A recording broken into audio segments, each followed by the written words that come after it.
And good morning, everyone, and welcome to the Saturday, June 3rd, 2017 edition of Auto Talk. I am your host, Ed Welsh, and for the rest of this hour, we will be discussing matters that are of pertinence to you and your automobile.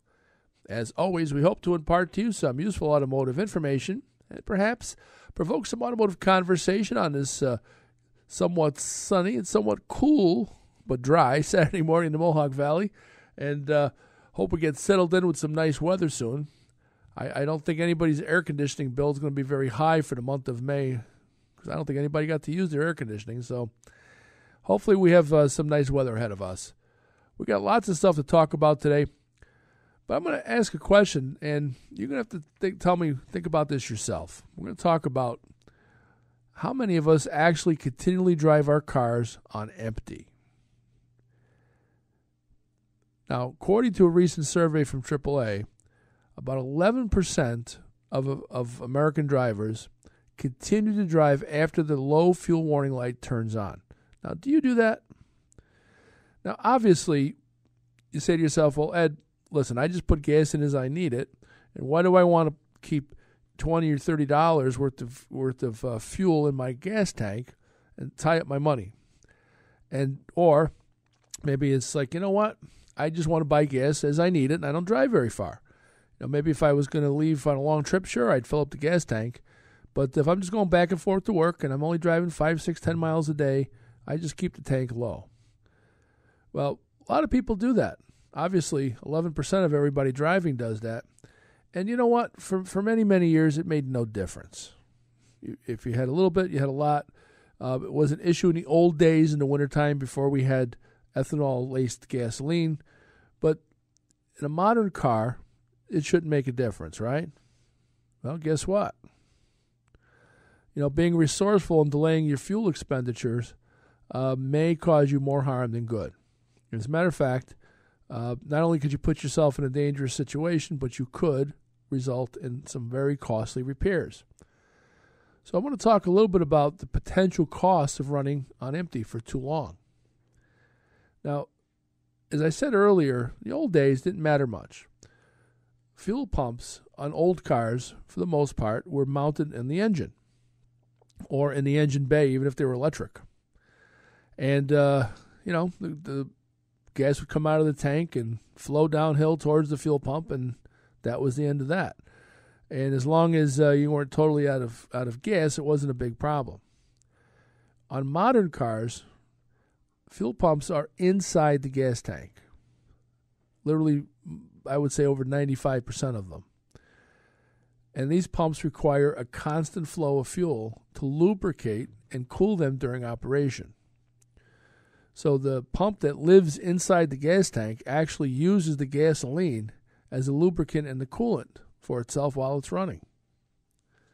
Well, if you run your vehicle extremely low on fuel, you may allow some air to be drawn into the pump, which can overheat the pump and increase the wear and tear, eventually lead to a fuel pump failure. I would say that most fuel pump failures, I won't say all, but most that I am acquainted with, generally come with the following question that somebody gets asked: do you drive around on low fuel all the time? And many times people say yes. And that's what's happening, is that pump gets overheated, it leads to accelerated wear, and eventually just kills the pump. By the way, the cost to replace a fuel pump can run up to $500 or more in parts and labor. You've got to drop the gas tank, and then you've got to pull that out, and you've got to replace it. And some of these pumps are very expensive. So I bet you haven't given that much thought. Well, that's why we're talking about it this morning. I want to make sure you realize that you should not be running your car when that light comes on. If it happens all the time, that's not a good thing. Once in a while, that's okay. And you know what? Every once in a while, it even happens to me.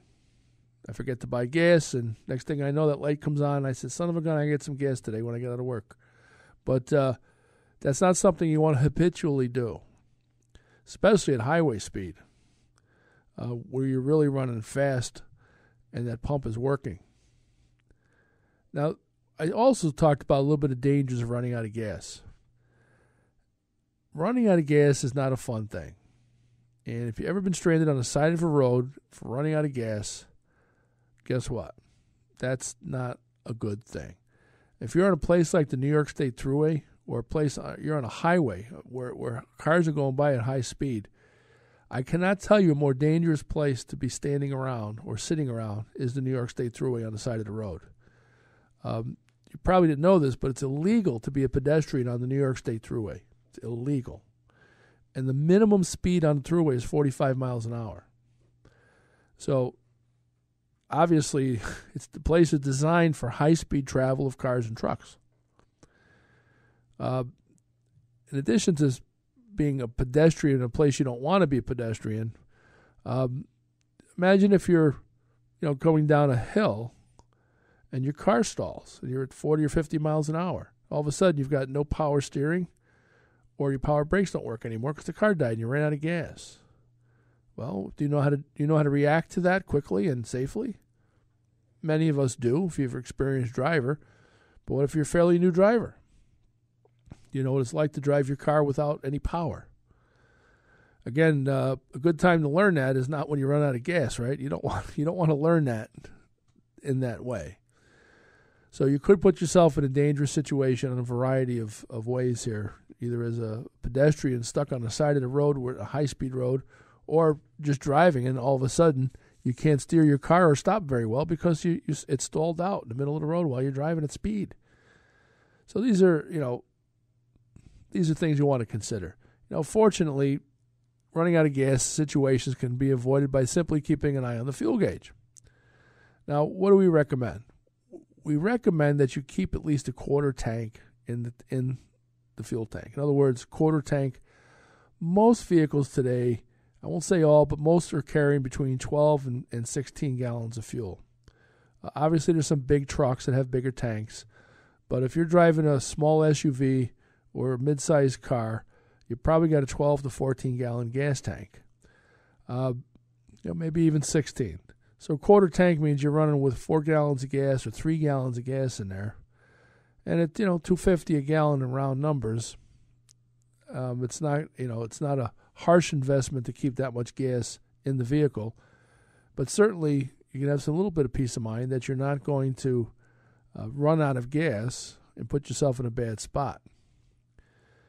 Now, one of the other things, if you're a person that's thrifty and you're resourceful and you're trying to really squeeze every ounce of miles out of your gas tank, obviously look at your driving habits.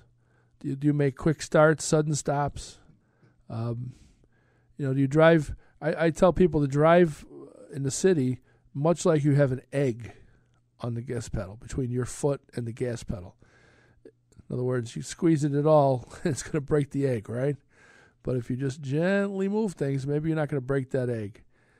Obviously, if you see a red light coming up ahead, why rush to the light and slam on the brakes?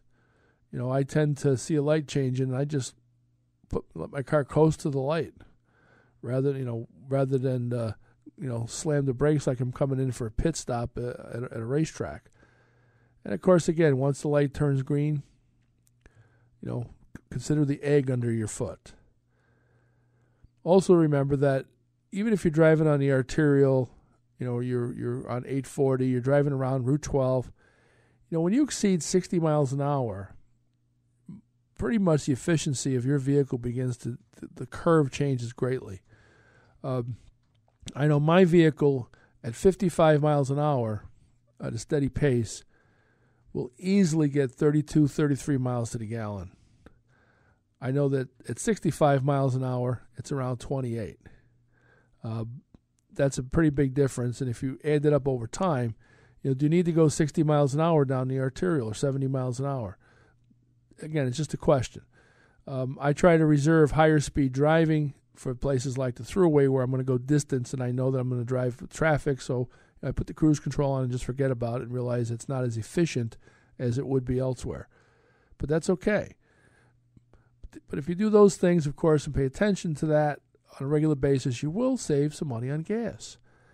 And again, we're blessed that gas isn't $4 a gallon right now, but everything's relative. And again, why do you want to put money in the gas tank you do not need to put in? So to recap, folks, keep yourself at a quarter tank. And remember that fuel pumps are very expensive. You try avoiding changing that due to failure. And the other last thing I'll say about it is if you've been driving your car on empty a lot or close to it, pay some attention to having your fuel filter changed. Any sediment in the bottom of that tank is going to get caught in the fuel filter. And if you've been a person that's driven around a long time with it like that, just changing the fuel filter every once in a while is a good idea, just to keep the contaminants from getting near your fuel injection, which will really mess up the works.